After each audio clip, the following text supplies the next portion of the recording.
Hey, gods and goddesses. So, like me, you have probably wondered in relationships and friendships, is this my person? Is this true love? Are we getting married? Do they really see me? Do they even like me? Are we going to have children? What is the sexual attraction I feel to them? Why does it feel like I've known them in different lifetimes? Why am I so drawn to them? Why do we keep coming back to each other? Are we meant to be, or am I making this up? There's 1,001 questions, right? But there's an answer, and it's something called synastry.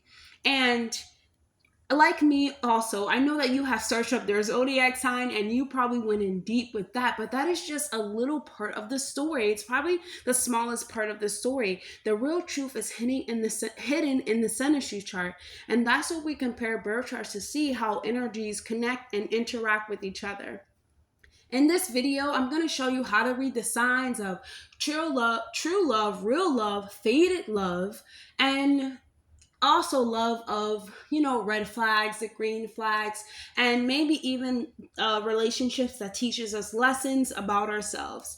And you'll learn which planets matter most and how to spot the red flags and the green flags in each interaction or each relationship that you get into or decide to be in. Remember, we still have free will in this life, so we can actually love and do whatever we want. But there are also fated events, fated marriages, first time marriages, second time marriages, where we're really meant to emerge with the next person. We really have chemistry or deep knowing with the next person. And synastry teaches us about the chemistry. It teaches us about our emotional triggers with them, our sexual attraction to them, even long term compatibility. And when we throw in the luminary, we throw in these planets like the moon, Venus, Mars, Saturn, Pluto. This gives us a wider story, a much bigger story of where these planets are going to interact, how they're interacting. The planets tell us what type of energy we're working with. The sign tells us how, the style,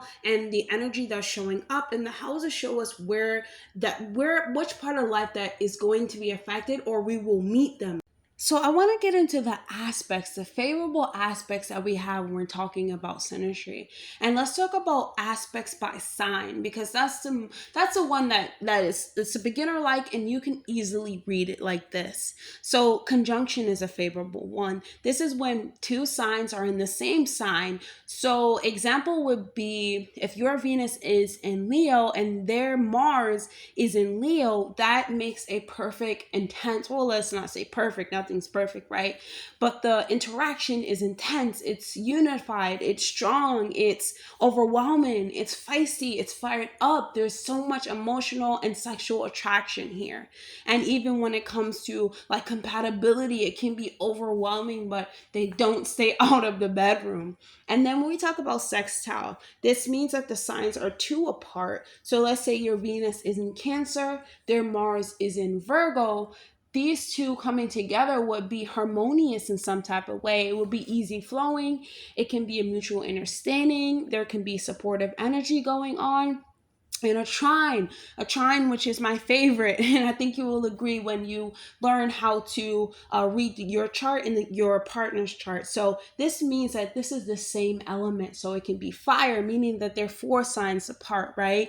It can be fire, fire to fire, earth to earth, water to water. But let me give an example. So your moon would be in Sagittarius, right? And their sun would be in Aries. And so these are 2 fire signs, right? So this is harmonious. This is this natural ease. This is a strong compatibility. There could be a strong flow that is going on here. And then when we talk about these so-called negative aspects, quote unquote, this is the square, right? The square are 3 signs apart. So let's say your Venus is in Cancer, their Mars is in Aries. There could be conflict. There can be a challenge. There can be attraction, but through this contracts to friction. There can be like levels of having to grow. You can grow together. There can be friction. There can be some type of entanglement, yes, but there's tension between both of those signs. And the opposition, this is where the signs are 6 signs apart. And let's say that your Venus is in Virgo and their Venus is in Pisces. You definitely, that is like your mirror. There's a magnetic pull there, there's a mirror effect. This can balance out, but only through, compromise, through being it sounds like you'll be like the polar opposite, but when you're willing to learn from each other, it can balance out. And then we talk about the inconjunct, meaning these are five signs apart, meaning your Venus can be in Leo and theirs can be in Capricorn. And there must be an adjustment when we're working with the inconjunct. It's also called a quincunx because this energy is like naturally it doesn't blend, but like naturally it doesn't blend. I mean, we just think about it, like Leo and Capricorn, like it doesn't blend. I'm a Leo sun, and I spent most of my life like, oh, I can't stand Capricorns, blah, blah, blah, because they're so, it feels like they're cold. It feels like they just say what they want to say, and Leo is like happy and upbeat, and the Capricorn is so down to earth. They're intelligent. So it's like the boss of the sun coming with the boss of the earth realm. And so there is an adjustment that must be made when we talk about Venus being in Leo and Venus being in Capricorn. And that can still work together, but in my opinion, quincunxes are a little bit funky to work together. You know what I'm saying? So let's talk about the green flags in aspects. So like I said, Venus trining the moon. So the Venus will be in, as I said, Aries, and then the moon sign will be in Leo. This is emotional affection. This is emotional support. Even Juno is the asteroid of marriage. Juno tells you like where you're going to get married, who you're going to marry, the archetype. It's really that long-term commitment that you're willing to make. So to know a person's Juno and your Juno would be fantastic. It definitely has to have some compatibility if you're looking for long-term potential. And let's say Venus trining Saturn, this would be commitment without that coldness, without the aloofness. So Saturn is a planet of mature, it's wise, time. Venus is a planet of love, attraction, and having these coming together is like long-term commitment. When Saturn is actually in the seventh house, or Saturn is in Libra, it's exalted, so it actually does good when it goes to partnerships. But that, in my opinion, is you're looking towards someone who's wiser, older, you're willing to let them teach you and things of that nature. And then we talk about the North Node conjunct the Sun. So let's say the North Node is in Pisces and it's conjuncting your Sun in Pisces. Wow, this is like destiny vibes, right? It feels like you met this person before. It feels like you met them in a different lifetime. They have a lot of familiar things to you. You guys can connect on a way deeper level than most people can connect. That is, in my opinion, anything that happens and lingers in the 12th house is like a lifetime. Whether you guys break up or not, you still find some love in that person. It's like you love them for a lifetime. So the red flags, in my opinion, will be like Neptune in Pisces squaring Venus in Gemini. You may think that it's a fairy tale because, like I said, Neptune or Pisces is a planet and the sign of the unseen. It's a sign of fantasy. It's the sign of illusion, delusion, and we're coming in, putting in Venus, we may be projecting our fantasy onto the next person or vice versa. It can possibly be an illusion. It feels as though we're making up things in our head and we're not seeing what is actually going on. That is a red flag. Saturn actually squaring, let's say, the moon. So Saturn, let's say Saturn in Aries is squaring the moon in Cancer. This can feel very, like, it can feel like tension. You can feel not even tension. You feel just emotionally starved, emotionally not compatible. There's this emotional neglect that happens when you're in that type of dynamic. Let's talk about Pluto in Scorpio, right? Pluto and Scorpio squaring Mars in Aquarius. This can be a sexual attraction. This can be games, power games. This can be very intense when it comes to physical abuse, emotional neglect. There's a lot of physicality that comes when you're trying to let's say, exit or become better. You truly have to be willing to transform and see things for what it is. I think that that type of, any type of Pluto aspecting or harsh aspect in the relationship really must be paid attention to, because that can show up as like this physicality of like danger and things, things that we actually don't want to get into. Pluto has to do with crime, it has to do with the unseen, it has to do with manipulation, it has to do with obsession, and all of those different things. I'm gonna say that Synastry really doesn't lie, but it really asks us to see clearly. And here's how you can tell if someone is a karmic partner or a soulmate, or you're meant to grow with them. Step one, like I said beginning, would kind of be to look at the 12th house. How does it overlap? Do their planets fall in your 12th house? This can indicate like past life bonds, and this can also indicate like secrecy, illusions, signs of needing to heal something. Step two would be to look at the South Node. The South Node has to do with our past life, has to do with karmic comfort, things that we're used to, but we have to actually grow out of these things.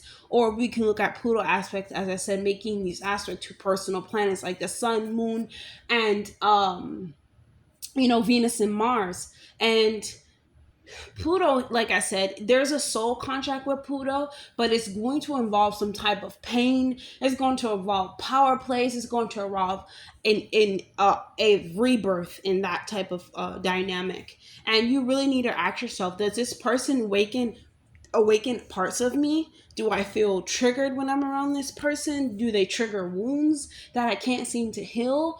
Karmic bonds will feel urgent. They will feel sometimes toxic, but very irresistible. You kind of like, as time goes on, you don't know why you're with this person, but you don't know how to leave them. Soulmate bonds can feel very challenging, but they also invite you to grow. Soulmate bonds, it doesn't always work out like as everyone thinks, like it's a fairy tale. No, but you guys both choose to be with that person, and they bring the best out of you. That is where the soulmate connection comes in. So let's say, so bottom line, like if you're new to astrology, let's say that their planets fall into your houses. This really tells you how they will impact your life. So definitely check for aspects. Are their planets falling with yours? Are they clashing together? What are the squares? What are the oppositions? Like I said, those are the ones that kind of bring tension.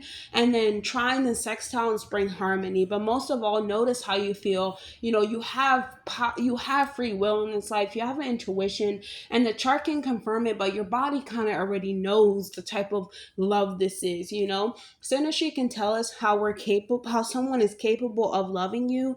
It shows the energy that is between you, the good, but the bad, the challenging, the destined. So, if you're curious about the connection that you're having with the next person, and you really want to check for it, I would say start by checking your Venus, and then see how it interacts with your chart. As I said, if your Venus is in let's say their Venus is in Aries and yours is in Leo, where does it fall within your natal chart? You have to look up that. Check for their moon. Do you feel safe with them, or do you shut down? Do you withdraw emotionally? Check for their Saturn. Are they teaching you? Saturn can be controlling as well, and Pluto as well. Just look for clues, because you want to use them for, your intuition. Like, you want to use your intuition. Your body kind of already knows, and you already know, but if you want to check for it, it's definitely, or you meet someone and you really want to go in deep about, soulmate, you want to go in deep about love, you should definitely check out my video on like Venus, Mars. It explains sign by sign, also house placements, and even moon. I have a Saturn video, and it breaks down how, like, what it means in each sign and what it means for you and the next person. And you'll learn the gift behind each planet, each sign, and also the challenge that comes with it. Because love isn't just about being fated. It really is about energy. It really is about patterns. It's about what you're here to learn through the next person. So if you're like into decoding connections, like I am, and you're here to like heal old patterns as well as me too, or you're just trying to understand like why you're so drawn to someone, definitely go check out the playlist. Like my playlist is definitely your next step. And make sure to like and share and subscribe. And I'll see you guys in the next video.